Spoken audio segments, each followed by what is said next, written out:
클로드 모네 1840년에서 1926년. 젊은 시절 클로드 모네는 생활비를 벌기 위해 힘겨운 시간을 보냈어. 그러나 결국 모네는 세상에서 가장 인기 있는 화가들 가운데 한 명이 되었지. 그는 밝은 색채를 써서 팔레트에 색을 섞지 않고 캔버스에 붓 자국이 나타나게 야외에서 그리는 인상주의 양식으로 유명해졌단다. 클로드 모네는 프랑스의 항구 도시인 르아브르에서 자랐어. 학교를 싫어했지만 그림을 그리는 데는 소질이 있었지. 식료품 자파상을 하는 모네의 아버지는 아들이 자신의 뒤를 이어 장사하기를 원했어. 그러나 모네는 이모와 그 지방에서 활동하는 한 풍경 화가의 도움을 받아 파리에서 미술 공부를 할 수 있게 되었지. 모네는 학교에서 그리 뛰어난 학생이 아니었어. 학교가 고루하고 시대에 뒤떨어진 미술을 가르친다고 여겼거든. 그러나 모네는 학교에서 르누아르를 비롯한 젊은 화가들을 만났어. 모네와 르누아르 모두 야외에서 그림 그리기를 아주 좋아했단다. 고난을 이기고 나아가다. 모네와 르누아르는 햇빛과 날씨의 변화가 그림에 미치는 효과를 연구하기 위해 함께 시골을 여행했어. 하지만 야외에서 그림을 그리는 일은 생각보다 어려웠지.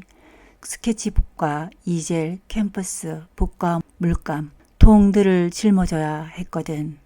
게다가 추운 겨울에는 뜨거운 물통과 담요로 몸을 녹이며 그림을 그려야 했어. 또 바람과 비, 눈과 용감히 맞서야 했지. 그러나 이러한 노력에도 불구하고 모네의 작품은 잘 팔리지 않았어.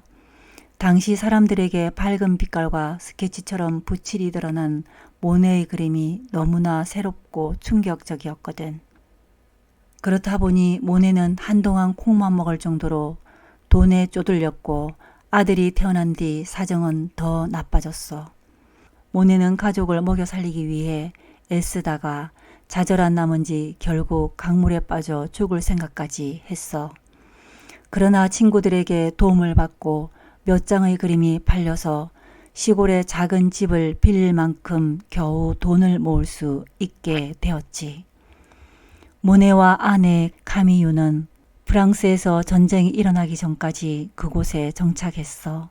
모네 부부는 전쟁이 터지자 싸움을 피하기 위해 바다를 건너 영국으로 갔단다. 모네의 작품 양산을 쓴 여인. 야외 풍경을 배경으로 아내 카미유와 아들 장을 그렸다. 카미유는 이 작품을 비롯해 모네의 여러 작품에 등장한다. 전시회를 열다. 전쟁이 끝난 뒤 모네는 파리로 돌아왔어. 모네는 자신의 그림들을 공식 전람회에 출품하려고 애쓰다가 결국 동료 화가들과 함께 그들만의 전시회를 열었지. 몇몇 미술평론가들은 전시회에 선보인 모네의 그림들을 비웃었어. 하지만 모네의 작품을 칭찬하는 사람들도 생기면서 차츰 작품들이 팔리기 시작했지. 모네는 자신의 그림을 구입한 사람들 가운데 에른스트 5세대의 초대를 받아 그의 집에서 몇 달간 머물렀어. 그 뒤 모네와 5세대는 매우 가까워졌지. 1년 뒤에 5세대의 형편이 어려워지자 모네는 5세대 가족을 자신의 집으로 초대해 살게 해 주었어. 그러나 모든 상황이 행복했던 건 아니었단다. 아내 카미쇼의 건강이 나빠지더니 둘째 아들을 낳은 뒤 세상을 떠나고 말았어. 슬픔에 잠긴 모네는 5세대의 아내 알리스가 아이들을 돌봐주는 동안 그림에 몰두했지. 그리고 몇 년 뒤 그들은 지베르니 마을에 있는 새 집으로 이사했어. 큰 성공을 거두다. 마침내 모네는 성공을 거두었어.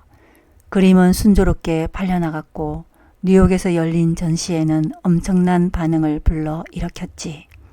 전시회를 본 사람들은 모두 입을 모아 모네를 자연의 시인이라고 불렀단다. 모네는 돈이 부족했을 때조차 호화로운 물건들을 사들이곤 했는데 마침내 자신이 좋아하는 모든 것들을 마음껏 살 수 있게 되었어. 또한 자신의 꿈이었던 정원을 가꾸기 시작했지. 모네의 정원. 모네는 지베르니에서 강을 막아 엄청난 크기의 연못을 만들고 그곳을 수백 가지의 수련들로 채웠어. 모네는 다른 나라의 식물인 수련이 물을 오염시킬까 염려하는 농부들의 반대를 무릅쓰면서까지 수련을 키웠지. 그는 새벽부터 해질 무렵까지 연못을 그리고 또 그렸어. 때때로 벽과 같은 거대한 크기의 캔버스에 그리기도 했지. 심각한 눈병으로 고통을 받았지만 모네는 결코 그림 그리는 일을 멈추지 않았어. 모네가 세상을 떠날 무렵인 86세가 되었을 때 수련을 그린 작품이 무려 250점이나 되었지. 현재 모네의 수련 그림들은 세계 곳곳의 미술관과 갤러리에서 전시되어 있단다. 모네의 작품 지베르니의 수련. 이 그림의 꽃들은 소용돌이 치는 물감의 얼룩과 반점들로 이루어졌다. 연못의 녹색과 푸른색 조각들은 하늘과 나무들의 그림자가 물에 비친 모습이다. 에드가 드가 1834년에서 1917년 에드가 드가는 여러 가지 다양한 주제로 그림을 그렸어. 그리고 무엇보다 춤추는 무희를 그린 화가로 유명하지. 그는 무희에 대한 그림을 1500점도 넘게 그렸는데 그들을 좋아했을 뿐만 아니라 무희들이 움직이는 그 순간을 붙잡아 그리기를 원했기 때문이란다. 에드가 드가는 부유한 명문가의 장남으로 파리에서 태어났어. 그가 그림 그리기를 좋아했지. 18살이 되었을 때는 자기 집의 방 하나를 작업실로 사용했단다. 드가는 아들이 법학을 공부하기를 바라는 아버지의 뜻에 따라 법률학교에 입학했어. 그러나 드가는 미술관에서 스케치하는데 더 관심이 있었고 결국 몇 년 뒤에 미술을 공부하게 됐지. 처음에 드가는 주로 역사의 한 장면을 보여주는 진지한 그림들을 그렸어. 그러다 점차 경주를 벌이는 장면이나 발레를 하는 무희들 같은 일상적인 장면들을 유화와 파스텔 드로잉, 파나, 조각 등으로 나타냈지. 생활비를 벌다. 1870년 전쟁이 터지면서 드가는 프랑스 군대에 지원하게 되었고 그로 인해 더 이상 그림을 그릴 시간이 없었어. 전쟁이 끝나고 아버지가 세상을 떠난 뒤 드가는 빚을 갚아야 했어. 그래서 집과 함께 그림들을 팔았지. 드가는 생애 처음으로 그림을 그려 생활비를 벌어야 했어. 그는 그림을 사줄 사람들을 찾기 위해 모네를 비롯한 다른 화가들의 전시회를 도왔단다. 그러면서 점차 돈을 벌기 시작했지.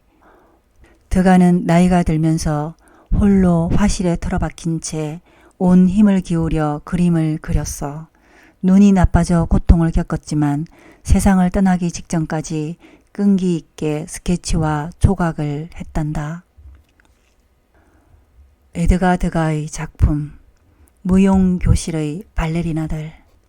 드가는 이 그림처럼 무대 뒤의 풍경을 그리기를 좋아했다. 특히 연습 중이거나 옷매 무새를 고치거나 휴식을 취하는 무용수들을 많이 그렸는데 그 자연스러운 모습이 좋았기 때문이라고 한다. 14살의 어린 발레리나. 드가는 실제 인물과 같은 크기로 소년을 묘사한 조각을 만들어 세상을 놀라게 했다.